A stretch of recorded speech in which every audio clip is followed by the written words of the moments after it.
Hola a todos y todas, soy Gonzalo Correa, editor de la revista Academia, psicólogo, licenciado en filosofía, magíster en filosofía y doctorando en filosofía también. En esta oportunidad vamos a entrevistar al doctor Francisco Pereira, doctor en filosofía del King's College London, profesor titular y director del Departamento de Filosofía de la Universidad Albert Town, Santiago de Chile. Entre los años 2018 y agosto del 2022 se desempeñó como presidente de la Asociación Latinoamericana de Filosofía Analítica, miembro activo del grupo de investigación de Santiago Mind and College Research Group. Research Group. ¿Qué tal, Francisco? Hola, Gonzalo. Bueno, primero que nada agradecerte la invitación a esta conversación. Así que con gusto ahí iremos explorando temas vinculados a la filosofía, a la psicología y probablemente a la interacción entre ambas disciplinas, que es algo apasionante. Bueno, sí, tenemos pensado hablar varios temas dentro de tu expertise. ¿Cuáles son tus expertise, Francisco? Mira, yo tengo como 3 áreas generales de expertise. Una que es estrictamente histórica, me he dedicado al estudio del pensamiento filosófico de David Hume, que por supuesto es un referente del empirismo en el ámbito filosófico, pero también es un referente de la psicología. Si tú vas a los cursos iniciales de psicología, es muy probable que te encuentres con Hume en algún momento. Ahora, más llevado al área sistemática y al área en que tengo proyectos activos en el fondo y que desarrollo más publicaciones, mi expertise está en el ámbito de la filosofía de la mente, a grandes rasgos, y la epistemología también. Y mezclando ambos ámbitos me dedico, claro, a la percepción visual, así que hay muchos que me catalogan como un filósofo de la percepción. Pero la filosofía de la percepción, que en realidad es un conjunto de preguntas bastante amplia, que siempre ha estado presente en la historia de la filosofía. Preguntas epistemológicas, preguntas respecto de la naturaleza de los estados perceptuales, preguntas respecto de cómo la percepción de alguna u otra manera funda creencias acerca del mundo. Son preguntas en el fondo que no fueron sistematizadas en un curso, en un subject matter, por decirlo así, probablemente solamente unos 20 años atrás. Se empieza a hablar de filosofía de la percepción como una disciplina independiente, que en realidad no lo es, pero es una buena forma de alguna manera acotar las discusiones. Así que soy un filósofo de la percepción en ese sentido. Mira, esto de la filosofía de la percepción se marca dentro de una distinción entre la filosofía continental y la filosofía analítica. Tú estudiaste en Londres, que es como la cuna de la filosofía analítica. Bueno, mi formación de pregrado es en Chile, ciertamente, donde lo que podríamos llamar filosofía analítica, después podemos caracterizarlo, tenía un espacio mínimo en la malla curricular. Yo tuve, por ejemplo, un curso, la introducción a la filosofía analítica, y tenía otros cursos como filosofía de las ciencias que en su metodología eran analíticos. Pero claro, cuando hablamos de percepción, claro, hay una tradición analítica propia de los países fundamentalmente de habla inglesa en el mundo, y está la tradición continental, y el nombre continental en el fondo precisamente viene del continente, y en específico del continente europeo. En el fondo entonces estamos en un contexto bastante eurocéntrico, que ya podríamos cuestionar. Pero en ese contexto eurocéntrico, la filosofía continental también se preocupa con bastante fuerza de cuestiones vinculadas a la percepción. Un ejemplo es, sin duda alguna, el trabajo de Merleau-Ponty. Merleau-Ponty es un pensador que es un paradigma que todo filósofo de la percepción tiene que abordar en algún momento, ya sea de la tradición analítica o de la tradición continental. Y yo creo que eso es muy útil. Es muy útil también tender puentes con la fenomenología.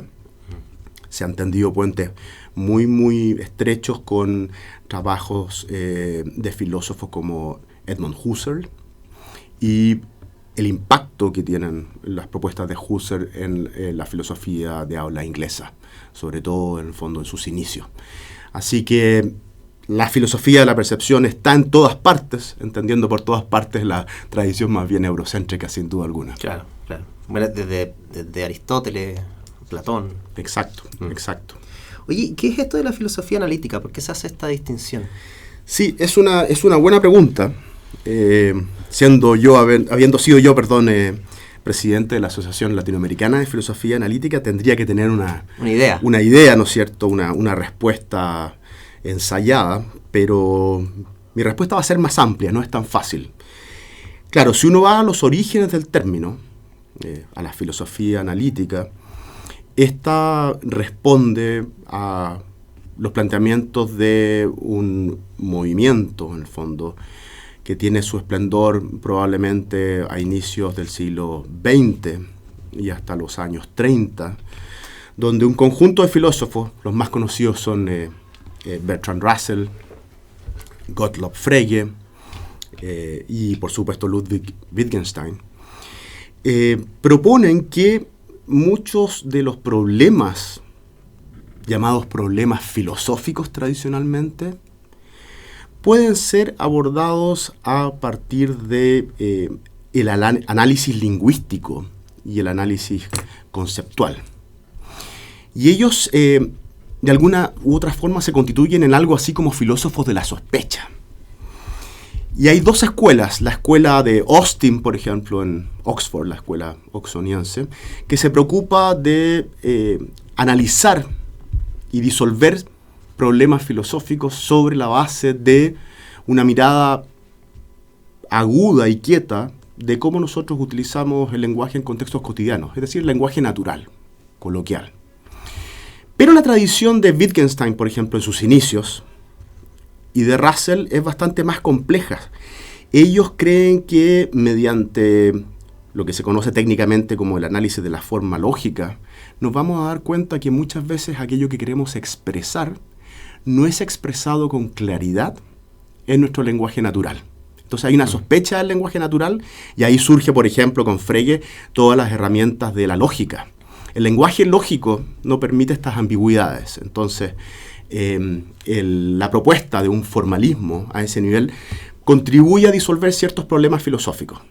Te voy a dar un ejemplo. Por favor. Nosotros normalmente le decimos a nuestros hijos o a nuestras hijas, Santa Claus no existe, o el monstruo del lago Ness no existe.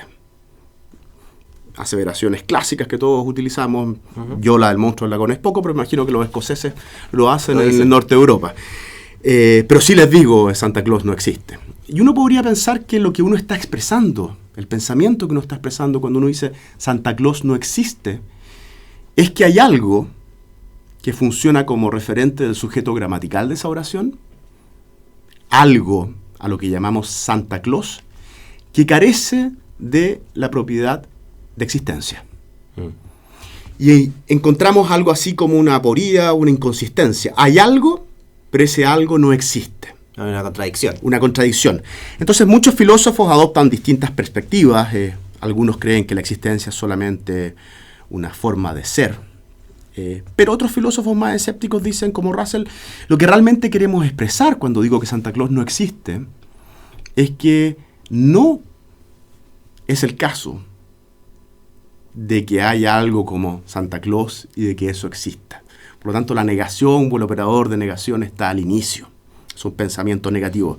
Y ahí se soluciona, en el fondo, un conflicto filosófico. Entonces, volviendo al marco central, originalmente la filosofía analítica o la etiqueta de analítica viene de esta idea de que el análisis del lenguaje nos va a permitir solucionar algunos problemas filosóficos fundamentales o, como diría Wittgenstein, muchas veces disolverlo.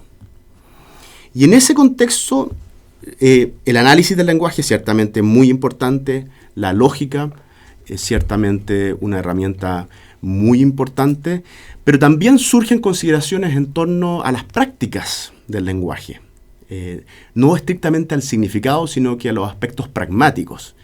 Y se comienza a estudiar también hasta qué punto estos aspectos pragmáticos nos permiten conocer el significado de las palabras, o sea, determinan su semántica.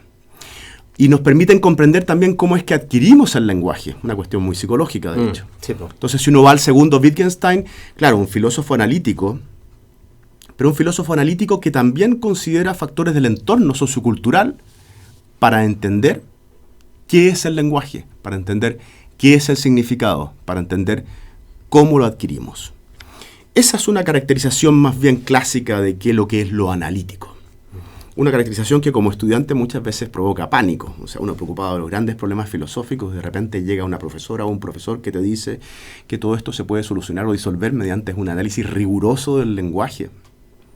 Y te invita, por ejemplo, a formalizar muchos enunciados. Le quita romanticismo. Le quita mucho romanticismo, lo hace ser bastante frío en muchos aspectos. Sin duda interesante, pero a ratos tiene un carácter como escolástico o escolar, muy riguroso, que deja muchas cuestiones filosóficamente importantes de lado. Y también incluye algo así como una visión de que no hay autonomía entre el lenguaje, el pensamiento, incluso el mundo. Quisiera hacerte una pregunta a propósito del ejemplo de Santa Claus, el viejito pascuero. Me imagino que deben haber y deben reconocer distintos modos de existencia, ¿no? Claro. Yo puedo imaginarme un minotauro, puedo imaginarme el trauco, y efectivamente, si es que me pongo a buscar en el mundo, no voy a encontrar ni al trauco ni al minotauro, pero aún así, si es que me refiero al minotauro y al trauco con otra persona, probablemente esa persona va a entender a qué me refiero. Exactamente, sí. No, eso es una muy buena pregunta y tiene que ver con al menos dos cuestiones. Lo primero es el contexto que está en juego, el contexto conversacional, la intención del que habla. Claro, si yo estoy en un contexto de una clase de literatura, por ejemplo, y afirmo que Sherlock Holmes vive en tal dirección, eso puede ser catalogado como una aseveración verdadera o falsa. Eso es muy interesante. Si estoy hablando de verdad y falsedad respecto de una aseveración donde lo que está en juego es algo que no existe, Sherlock Holmes, es complejo. Entonces muchos filósofos han planteado que en el ámbito de la ficción o en el ámbito de la imaginación, en el ámbito de la simulación, en el ámbito del cómo sí, o incluso en el ámbito de lo que hoy llamaríamos virtualidad con las nuevas tecnologías, ese ámbito constituye un contexto diferente, que no tiene que ver con la referencia entendida en términos clásicos de un objeto que ocupa un lugar en el espacio-tiempo. Entonces, eso es lo primero, hay distintas salidas a ese problema y una de esas salidas es decir, bueno, hay contextos ficcionales y eso es verdadero en ese contexto ficcional, pero estrictamente falso en el contexto literal que funda de alguna manera nuestras prácticas lingüísticas. Pero eso supone una comprensión de la realidad, ¿no? Eso supone una comprensión de la realidad, pero también al mismo tiempo supone una ampliación o una disminución, por decirlo así, de qué es lo que nosotros consideramos como lo real. Y ese es un temazo filosófico. Entonces, claro, quizás para mí lo real solamente incluye aquellos objetos con propiedades espaciotemporales que son capaces de interactuar causalmente, un mundo físico. Pero otros filósofos pueden decir, no se remite lo real a lo físico.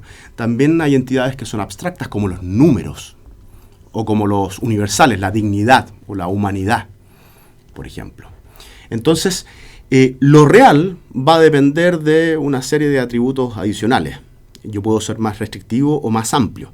Y es precisamente en ese contexto donde se puede hablar de, por ejemplo, no solamente modos de existir, en el contexto, por ejemplo, ficticio o en un contexto coloquial cotidiano, sino que también se puede, según algunos filósofos como Magnon y otros, distinguir entre el ser y el existir.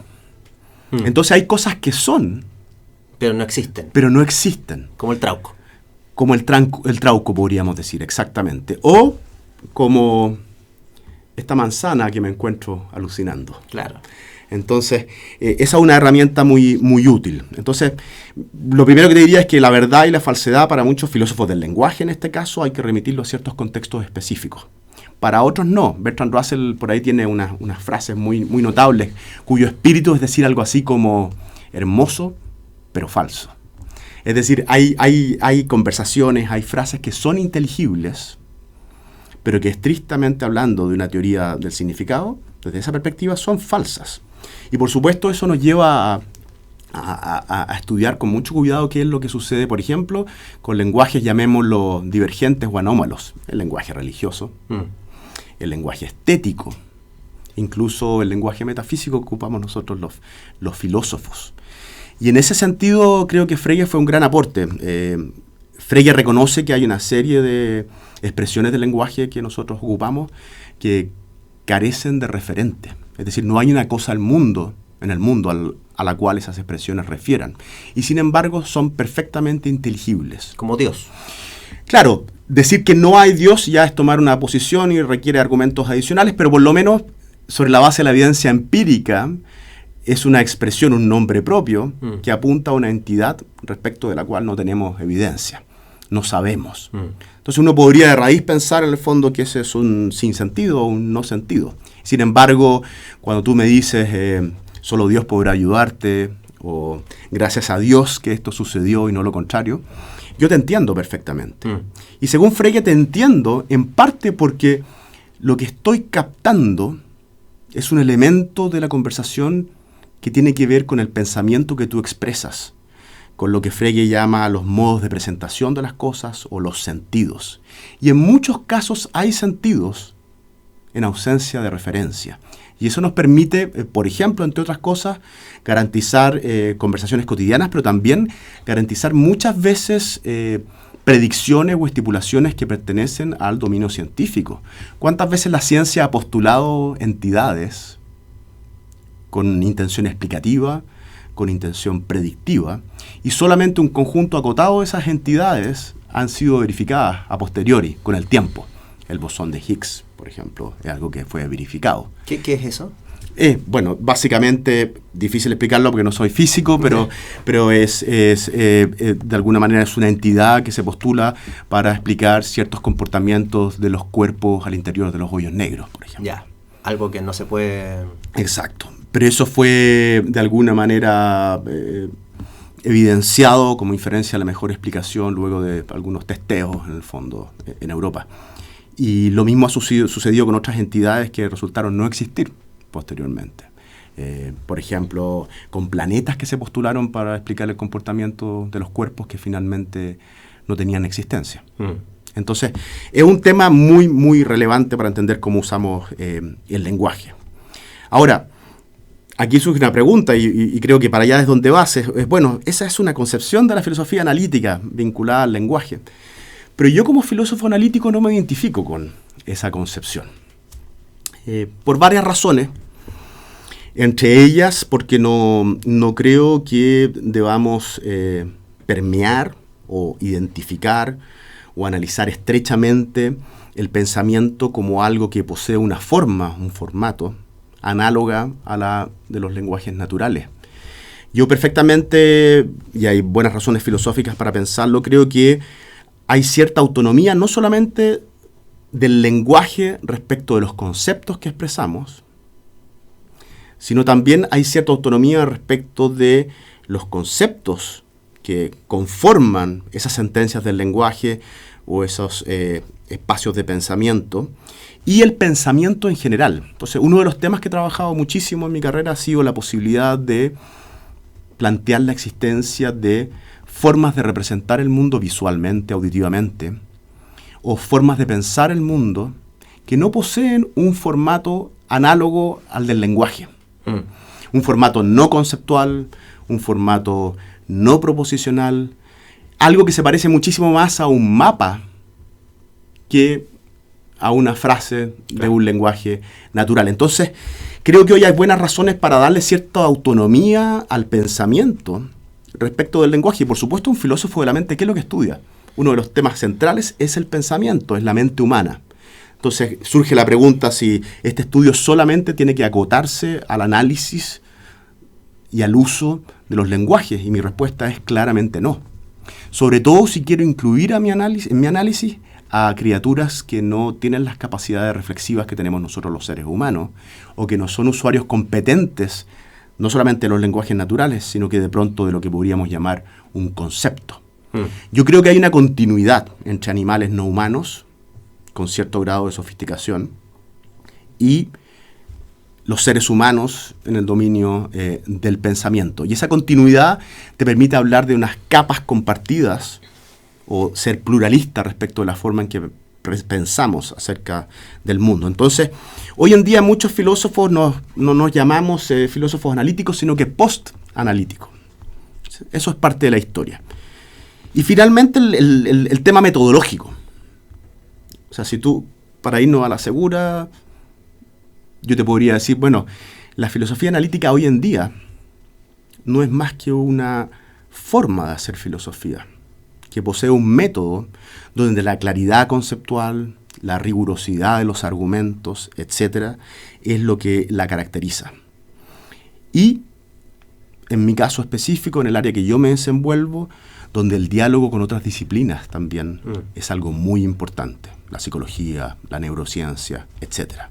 Es complejo lo que acabas de decir, ¿no? Porque eso supondría que la filosofía continental no goza de la misma claridad continental, ¿no? No sé si un filósofo, un lector de Husserl, sería tan contento con una afirmación como esa. Sí, mira, yo creo que un lector de Husserl sí, porque si uno va al primer Husserl, por lo menos, él tiene claramente un método súper, comillas, analítico.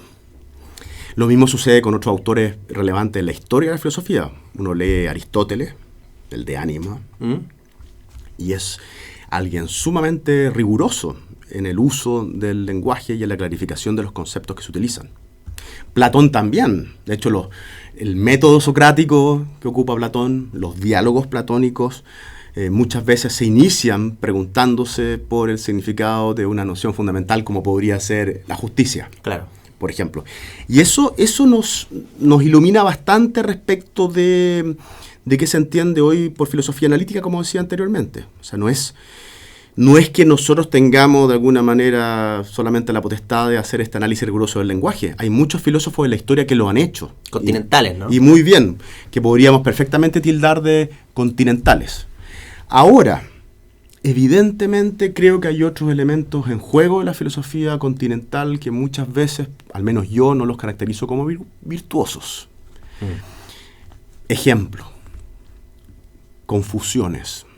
Ejemplo, la ausencia de una estructura argumentativa clara para sacar conclusiones.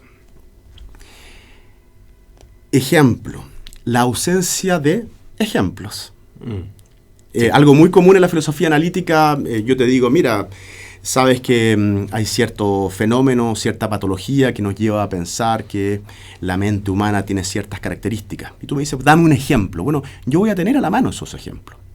Y esos ejemplos pueden ser ejemplos de la vida real, ejemplos cotidianos, que por ejemplo nos permiten enfrentar una pregunta ética, un dilema ético. Observamos un asesinato.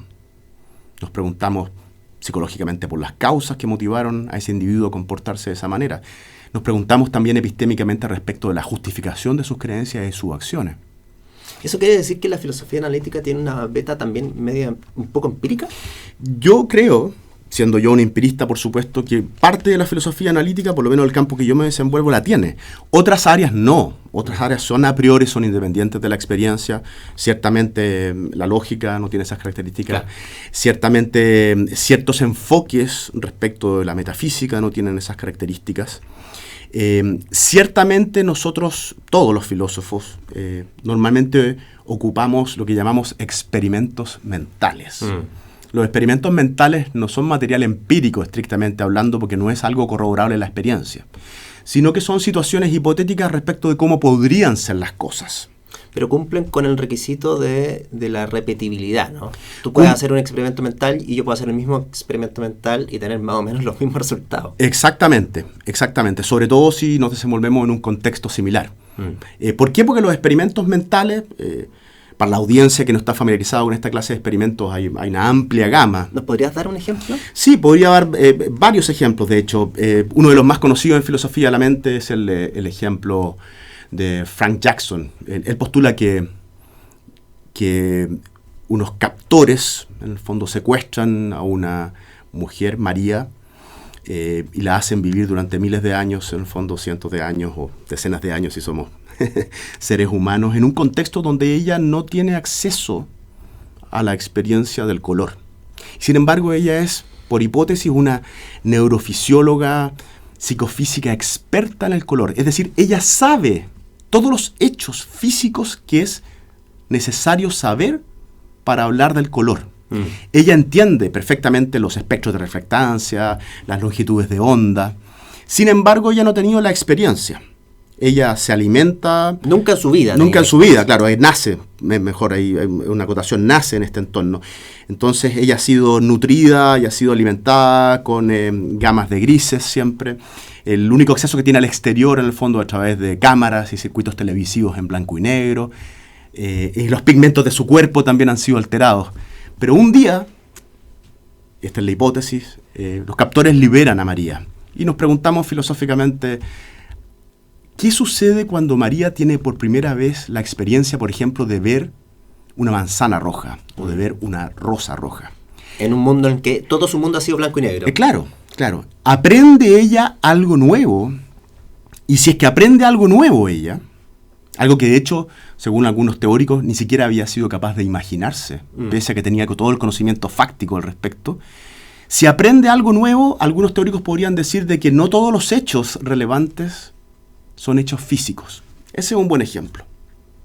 Otro buen ejemplo es que de experimento mental es el que plantea, por ejemplo, Putnam de la Tierra Gemela. Nosotros vivimos acá en un planeta donde tomamos agua, nos bañamos en el agua, y la expresión agua en este planeta normalmente se refiere a un líquido insípido que tiene características X y Z. Y en último término, a lo que nosotros llamamos H2O. Entonces, en el planeta Tierra, cuando hablamos de agua, yo te digo, voy a tomar un poco de agua, Gonzalo, lo que te estoy diciendo en el fondo es que voy a tomar H2O. Entonces, Putnam se imagina qué sucedería si viajamos a un planeta gemelo, a una Tierra gemela, donde todas las características físicas estructurales son exactamente las mismas características de nuestro planeta, pero con una excepción. Lo que ellos llaman agua, pese a ser un líquido insípido, transparente... Con las mismas características del agua. Que sale de las llaves en las casas, que colma los lagos, etc. Es decir, posee las mismas características superficiales, por decirlo así. Posee una estructura que no es la del H2O, sino que una estructura química desconocida para nosotros, que es, por hipótesis, X y Z. Entonces, si realizáramos un viaje a ese planeta y yo dijera, qué rica esta agua, pregunta filosófica, ¿significa lo mismo la expresión en ese nuevo contexto? ¿Significa lo mismo por un momento, pero luego de que yo me habitúo a ese nuevo entorno, cambia el significado? A pesar de que desde el punto de vista superficial, todo posee las mismas características. Desde el punto de vista de la conversación, todo posee las mismas características. Pero al parecer hay un elemento que es central, que no tiene que ver con lo que nosotros accedemos introspectivamente, esas propiedades superficiales, que es un elemento del entorno, un elemento natural, que sí sirve para fijar el significado de una expresión del lenguaje. Entonces, esa es otra intuición. Y los filósofos en general, no solamente los analíticos, sino que esto de alguna manera una práctica bastante difundida, evidentemente ocupamos esos experimentos mentales que no son experimentos empíricos. Entonces, volviendo a tu pregunta, yo me nutro ciertamente de experimentos empíricos porque trabajo en filosofía de la mente y me parece que no puedo hacer filosofía de la mente si no estoy constantemente poniéndome al día y familiarizándome con lo que dice la psicología o con lo que dice la neurociencia respecto de mi campo de estudio en particular. Si yo me estudio las teorías de las emociones, bueno, me interesa saber en el fondo si es que hay una correlación 1 a 1 entre la activación de ciertos patrones neurales y ciertas emociones, o si no lo hay. Si yo trabajo en filosofía de la mente, me interesan fenómenos como los delirios o fenómenos como las alucinaciones, sin duda que un trabajo empírico bien documentado respecto de estos fenómenos me va a permitir tener una comprensión más aguda y también poner en jaque y cuestionar mis convicciones filosóficas. Así que, si tú me preguntas si para mí la filosofía analítica ¿Es simplemente un análisis conceptual y el lenguaje natural? No.